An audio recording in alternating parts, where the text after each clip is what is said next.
Hello, cuties and beauties, and thank you for joining me on another episode of Miss Vega Says What. I'm Miss Vega. This episode is about mindsets for a healthy lifestyle.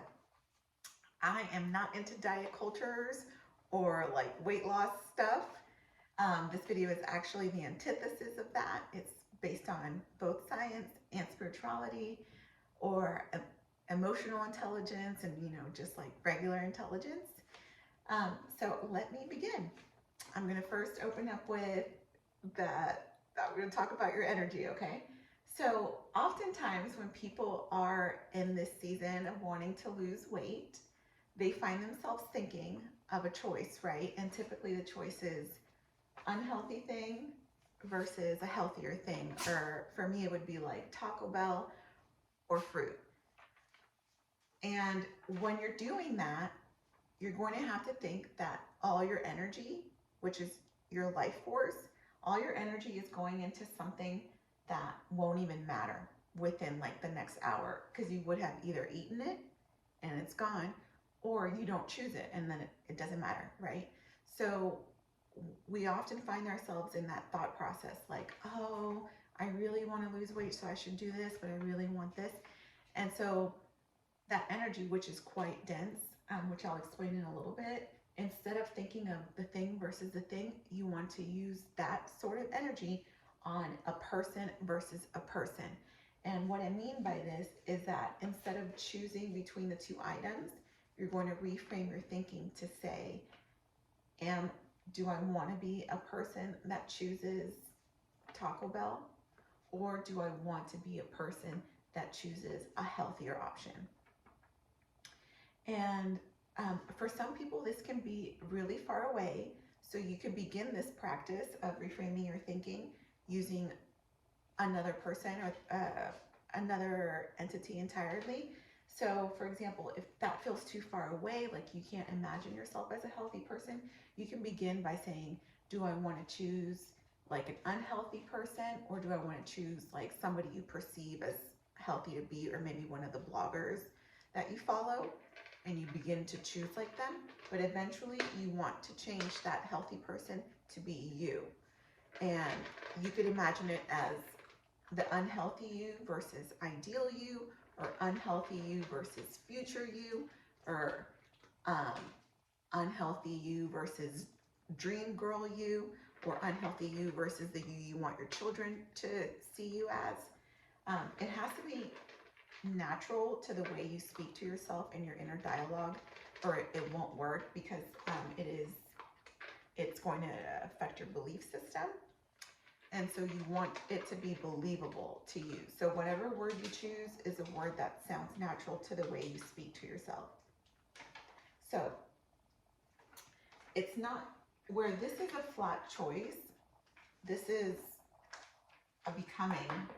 So you begin this journey by choosing more like an unhealthy person, but then you begin to start thinking as a healthy person.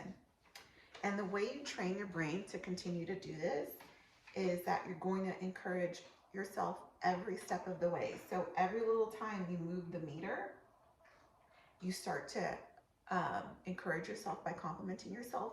And the meter doesn't only move if you choose like the healthier choice each time, because not everyone's going to be able to start that way. The meter, it's kind of representative of your energy itself, because here your energy is flat and stale, and in this way you're going to start moving the energy to become a whole different person, which weight loss is you're going to actually lose a self. So to train your brain to do this, every little change that you make within your mindset, like let's say you follow someone who's keto or whatever, and you say to yourself, do I want to choose the keto option, or do I want to do as myself? Even your consideration of that moves the meter a little bit. And this can come across to certain people as like a moral issue, like I'm not that nice to myself, or that's too much, that's that everybody gets a trophy sort of moral question. And it isn't. It's just how your brain trains. Every time you see a change in yourself, so even if you have binged on a bag of chips and you leave one chip behind, you're going to tell yourself, good job. Because before you couldn't leave that chip behind, right? And it moves your scale inch by inch because it's a very dense energy, that wanting to lose weight.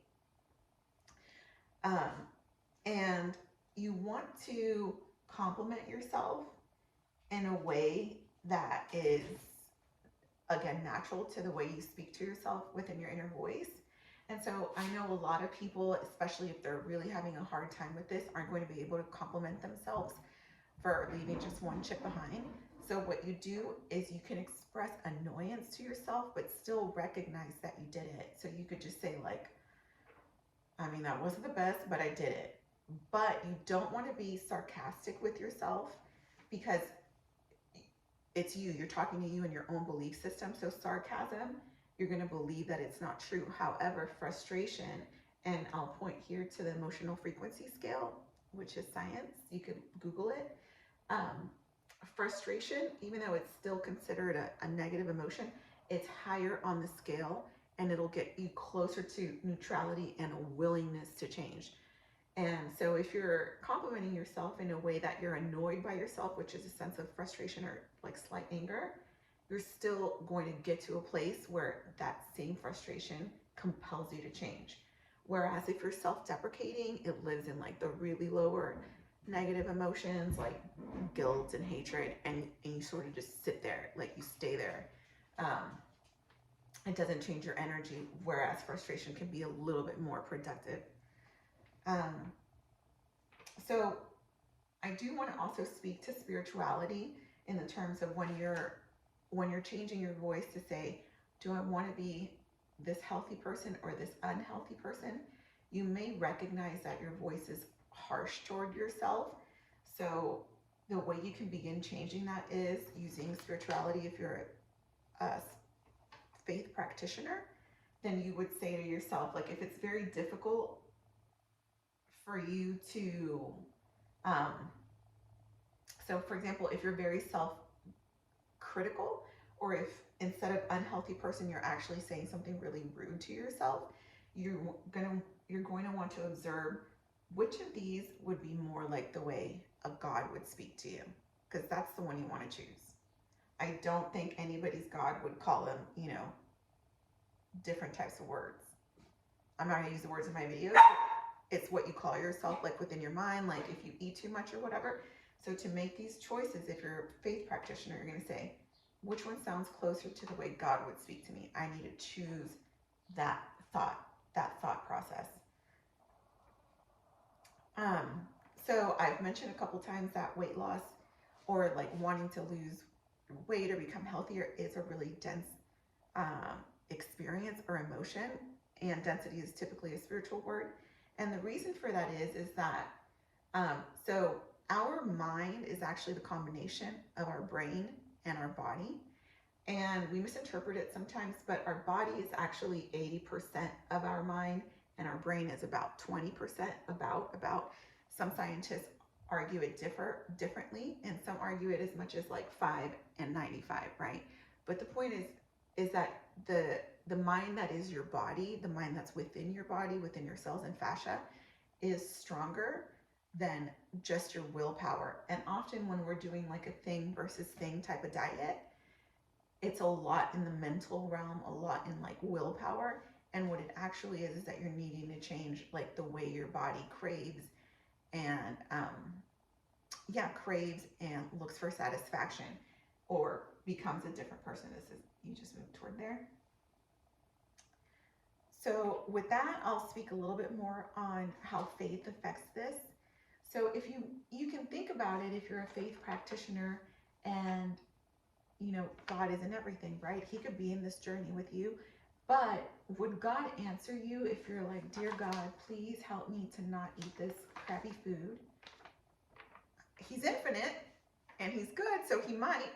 Or would he be more likely to help the person that says, God, help me to be healthier, to become a healthier me?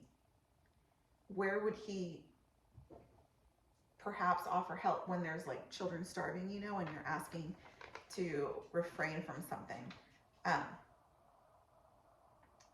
And also, like I said, if you're very self-deprecating and you're instead using this as a thought process, if choosing how a healthy person would choose makes you feel self-deprecating, then remember, one of these is the way that God speaks to me. I should choose to listen to that voice within me. Okay, so I'm going to talk about things that I do that have helped me, and I don't claim to be like a health coach or a fitness coach by any means, but things that do help me to maintain not wanting to eat like a bunch of junk and just be healthy. In the morning, so water is like a big deal, right? They always mention that, and like all the people mention it. So in the morning, it sounds like a lot, and it is a lot, and it took me a while to get there. I drink half of the required amount of water that you're supposed to get in the morning, and I hold it in a container, and I say a prayer to the water, because water in Ayurvedic medicine and Eastern medicine is said to hold like properties that help you with prayer. So I just like pray into the water, and I drink as much water in the morning as I can. I have to go to the bathroom in the morning a lot, but it keeps me healthy. And so it's a fair trade-off for me. I also sip before I bite. So anytime I'm going to eat, I make sure to at least even get a sip of water. If I can't have like maybe like a small cup, I'll make sure to have a sip of water, just because I feel like a couple things, it like primes my like intestines, like pipes, like it's not like dry pipes and like this dry food just going through it. Like it like primes my intestines like it would a pipe for the food to go in easier. And also, um, sip before bite, I feel like it reduces how much I eat that's on the plate. And so with that, I also want to speak to the Clean Your Plate Club. That Clean Your Plate, um, like feelings, it gave us feelings, right? They live in your body. That's Clean Your Plate. So it's in your subconscious mind. Excuse me. Your body's also, what is your subconscious mind, if I didn't mention that? And then your conscious mind is your brain. Um, so if you're a member of the Clean Your Plate Club, like I have been, it can feel really difficult to leave that amount behind, because when you're sipping before you eat, you're going to realize you get fuller easier, but then you still have that like compulsion to want to clean your plate. But what you want to do is you want to alchemize that guilt. You're going to have to throw it away, and you're going to have to alchemize that guilt of like having wasted food, alchemize it into a lesson, which is next time I won't get as much. And this is how you begin to reduce portions, in a way that's like intrinsic and embodied, and it's not so like willpower, and then you go back to your old ways. Um, let's see. Oh, I also, what I call trap myself, which is that, as many people do, meal plan. But I personally just have like a small salad and then fruit every single day, which I've done this for very many years, and all my coworkers everywhere always comment on it. But for a long time, I worked with children. I taught pre-K and kinder. And what you learn is if you don't want them to have it, then you don't make it available. So I just trap myself at work. I only take healthy food, and then I know this is what I'm gonna have to eat there, because this is what I brought. Um, and I feel kind of like the prayer that a lot of people, when they say grace, you're saying grace just simply for the nourishment. You're not saying grace for like this delicious, scrumptious meal, Lord. It's just for the nourishment of the energy to be able to go on. And so that's how I perceive eating, when I trap myself at work. And I would much rather have something enjoyable when I'm home or when I'm out anyway. So it like balances, I guess, like my caloric intake, if you will. Um, and this kind of goes to the spiritual topic of humility, because it's kind of like when we're little and our parents are like, we have food at home,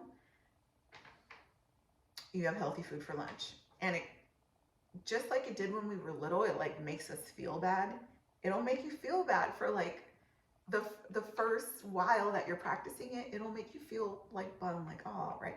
But then after a while, you start to want that you've trapped yourself with. You start to want that health food, And it's just like when your parents said you had food at home. Later, it's not the fries that they gave you that one time that you miss, it's the food from home that you miss.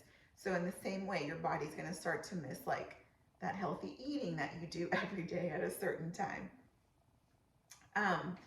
So I want to say that, oh, lastly, I do also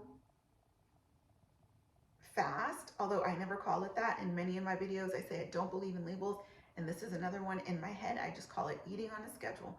So I eat 2 meals, one at 11 a.m. and one like around 6:30. But I eat snack between them. But basically, what I'm saying is I eat between an 8-hour window of 11 a.m. to 7 p.m.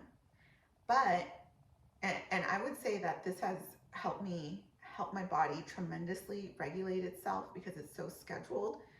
But I recognize that it is difficult for people, and I am by no means recommending it or suggesting it. But I am going to offer a tip in case you are a person who's curious about it.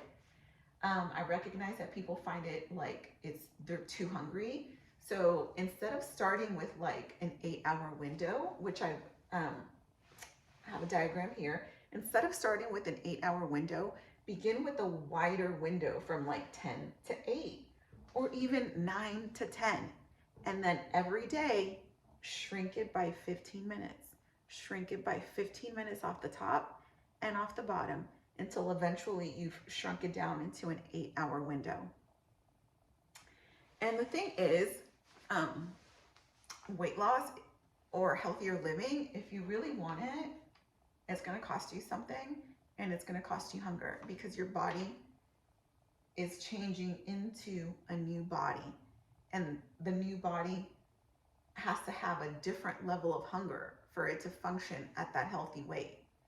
So a weight loss is dense because it's not just the weight on your body that you're having to lose. You're having to lose the thought process of what got you there or what has you there. And you can also use this, I know I related it to food, but you can also relate it to exercise, which is part of healthy living, as like, do I want to be a person that jogs? Like you can imagine a person that jogs in your neighborhood. Or do I want to be the person that has a treadmill that's collecting dust in my house? Which person would I rather be? For some people,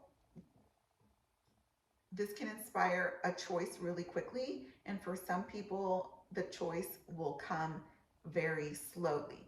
But if you recognize that you are making different choices, even if it's just leaving one chip behind, then you are moving your scale toward a new person. And to continue moving that scale, you encourage yourself. And I want to say that with this different type of choice, you do want to take the same amount of contemplative time that you would here. And by that I mean is that when you're choosing a thing versus a thing, you like really think about it, right? Especially the unhealthy one, you're like, for a few seconds, you're like, oh, but I really want that pizza and it's gonna be so hot and steamy and cheesy or whatever. And so you take maybe like 10, 15 seconds and you think about the thing. And likely you take less seconds to think about the healthier thing. But the point is you've taken seconds to contemplate them.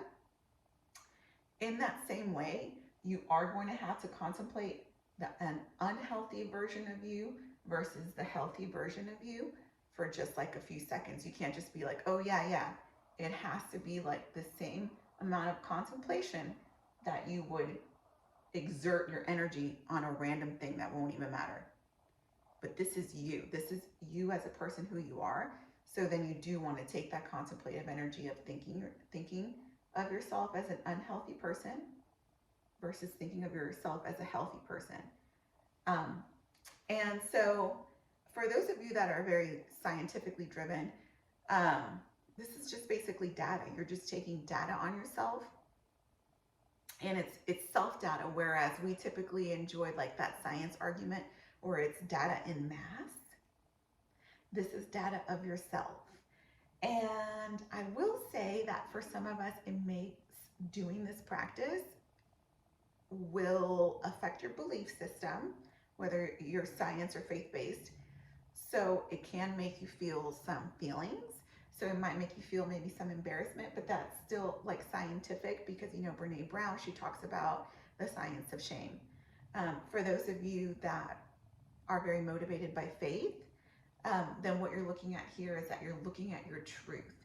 And oftentimes we talk about truth in faith culture a lot because it's hard. It's hard. And if it takes you to a place of humility, it's hard earned and it can feel bad. It can feel heavy. But both of the, but not, excuse me, not both of these, but what this is actually just a self-reflection. It's a way to self-reflect versus reflecting on something flat that won't even affect you. And so lastly, I want to close off with a timeline. So if we're going to say that this is the timeline of your life from when you were born to when you die, when you're doing fad diets and like, you know, those types of diets, what you're doing is like you're existing and then you're going really hard to get that weight loss off, and then eventually you're back to your old self. And then like maybe another event pops up and you're like, oh, I want to lose that weight, and you go really hard and then you get back to yourself. And then let's say like there's times that you even go below where you'd like to be, right? But it's always like these sharp things, these fad diets. With self-reflection, it can be a smaller practice, like you're going to inch by inch yourself into becoming a new person. However, it changes your timeline. Whereas before you did this, now you're climbing a hill and it's going to get easier and you're going to have a new timeline. Okay? Because you're becoming a different person. You used to think as this person, and then you became this person thought by thought. So the human mind has about 60,000 thoughts a day. And so when you're in that feeling of like, I really want to lose weight, a lot of your thoughts, a lot of those 60,000 thoughts are consumed in that like weight loss situation, you know? So thoughts, you have to flip them sometimes one by one, depending on where you are in like your spiritual journey, I guess. So this is a way to flip your thoughts, but it takes time, but you become a new person. So it's not so much weight loss, but the loss of your old self. And that is it, really. Thank you guys so much for watching my video. Please like, share, and subscribe.